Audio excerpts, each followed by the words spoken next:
Brian Clough returns to the ground where his playing career ended 20 years ago, with his managerial career blossoming again. Clough's rebuilt Forest side is in superb form, beaten only once in the last 2 months, and many feel they'll win a trophy this season. Youngsters like Steve Hodge, who won his first cap for England under-21s in midweek, have blended with experienced players like skipper Ian Bowyer, who had a brief spell here at Sunderland before returning to Forest this year.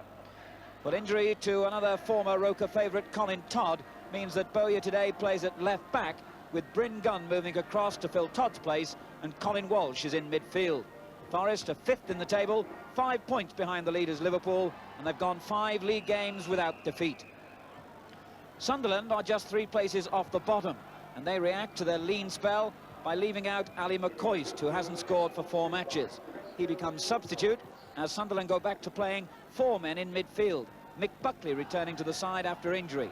They've gone 6 league games without a win. A strange sight, the famous Roker End completely empty, the terracing temporarily out of use, while essential repairs are carried out. Sunderland hope to have it back in service next month. Today's referee is Ken Walmsley of Blackpool. So Forest in their change strip of yellow shirts against Sunderland in the thin stripes, and it's Forest who kicked off, attacking from right to left. Perfect conditions as far as the pitch is concerned, though there is a strong swirling wind. And a loose ball quickly cut out by Bryn Gunn. Wallace with a good turn. Birtle's in the middle here if Hodge spots him, and a fine challenge by Atkins. Corner.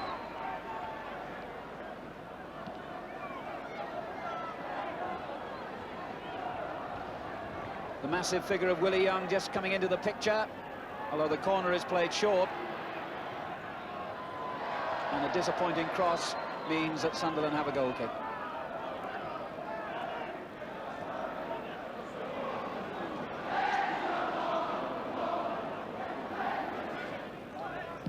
Gunn swinging it in. Atkins clear. This is Cummings. Oh, what a clever run by little Stan Cummings. And 2 men in the middle for him at least. But unfortunately for him, he went straight to Young, and Nicol tried the shot. Walsh blocked it. But a fine run down the right by Stan Cummings. Good to see a player showing that kind of skill and confidence to push the ball around the players and take them on. Cummings again winning it. Rowell. Cummings is in there again, clashing with Gunn. Atkins, and the Roker roar being heard for the first time. Venison. Monroe. The crowd feeling this is more like it.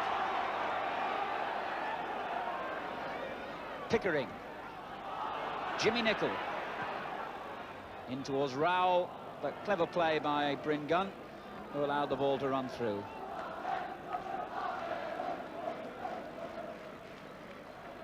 Stan Cummings has only recently regained his place in the Sunderland side, but on this form, he'll take some leaving out.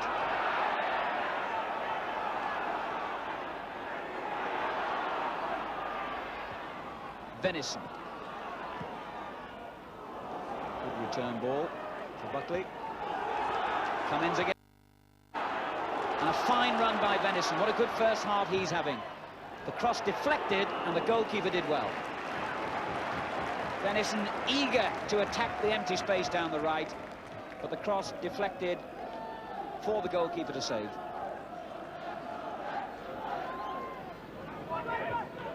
Atkins, Venison. Now being pushed quite clearly by Gunn.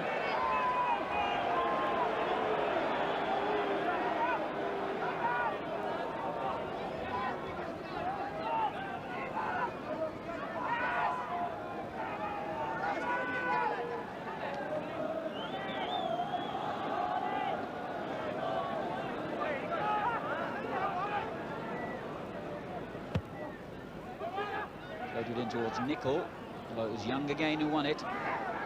Looked another late challenge on Wallace, but the referee has allowed play to continue. Wallace lying injured. Monroe. Ooh! Well, Willie Young turned in anger then to Van Breukelen, and not for the first time that a Forest defender suspecting that the goalkeeper should have come and claimed the ball, and Young slicing his clearance away for a corner. And the injury to Wallace was from the challenge in the build-up to that move. Corner to Sunderland then. Nicol takes it. Oh, the flick by Atkins, and Birtles, of all players, was back to clear. And I think again then, the Forest players angry at their own goalkeeper. Atkins flicking it on, and Birtles virtually underneath his own crossbar, saving a certain goal.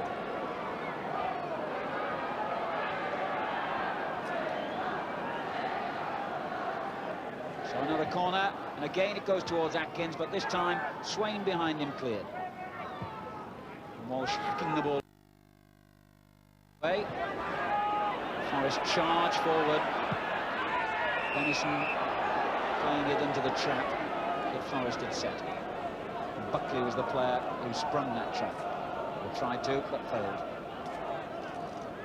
And Van Brooklyn, who's established as Holland's first choice at the moment, as well as Nottingham Forest's, clearly not always in harmony with his own defenders. Cummins, good turn.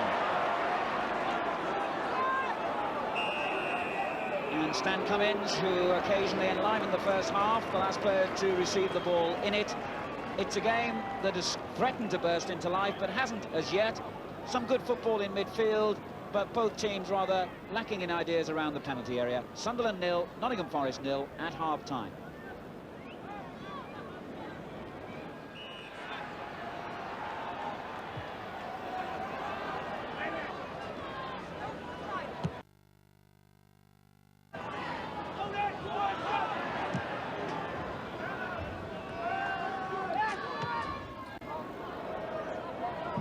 Swain allowing the ball to go over the line, knowing it was Nottingham Forest throw. On by Nicol. Gunn's clearance. Venison. Nicol in space on the right, and 3 Sunderland players in the box, but so was Willie Young. Willie Young covering well then, as real danger threatened. Here's Rowell. Venison. Good ball down the line. Away by Proctor to West. And towards Rowell. And the referee's given a free kick. Rowell adjudged to have used his arms and climbed on the defender.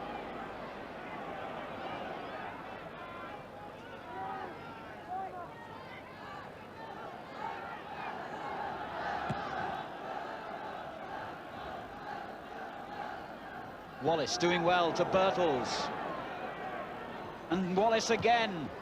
What a magnificent goal by Wallace.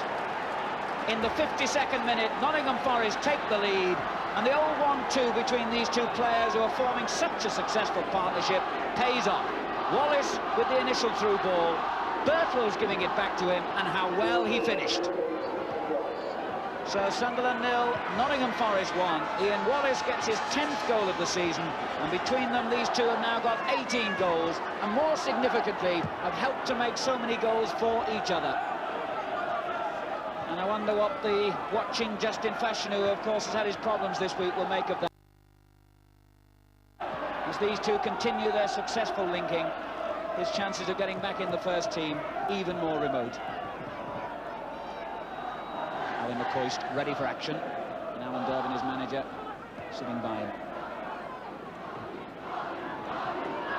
Venison. Atkins. Sunderland forced to pour players forward now. West. Munro.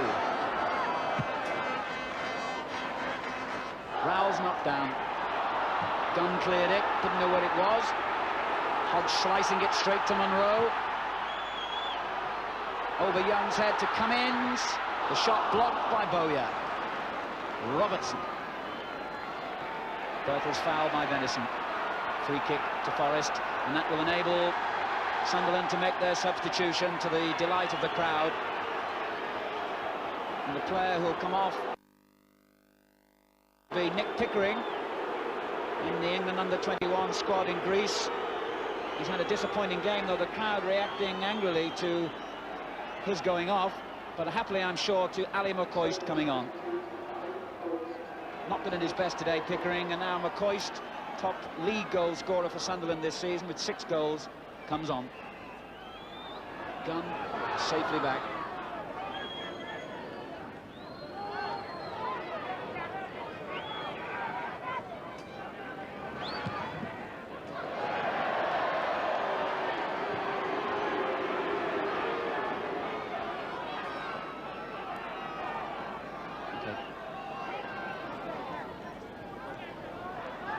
Good turn by Rao.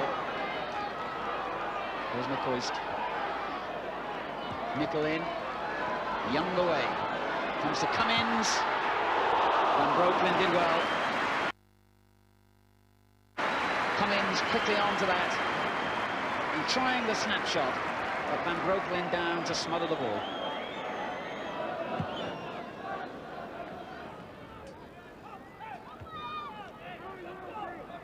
Walsh. Wallace. Proctor. And now Swain. Oh, disappointing ball. There's the opportunity to try again. It's better this time. Proctor.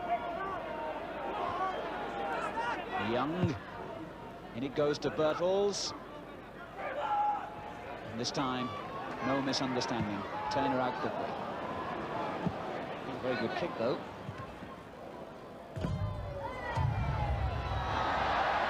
And I do believe that the ball from Kenny Swain's clearance is jammed on the edge of our TV gantry.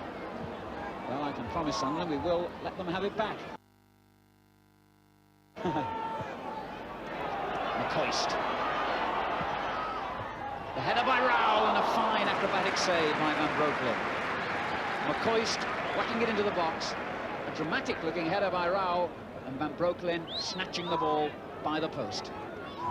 Nottingham Forest will make a substitution. Colin Walsh, the player to go off, number 6, and Chris Fairclough, the player who comes on.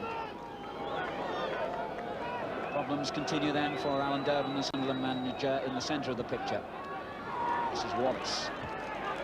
Buckley wins it back. Nickel. On the right is McCoist. Bowyer's clears.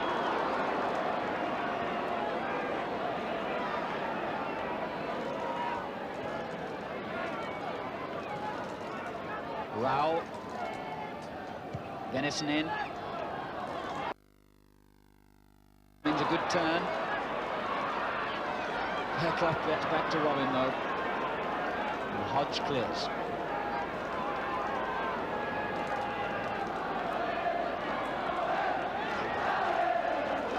Here's Elliott. Atkins. Well, a week ago here against Luton, there were only 3 minutes to go when Ian Atkins scored the equaliser, but not to be this time as Van Broeklyn got down to his header to make a good save.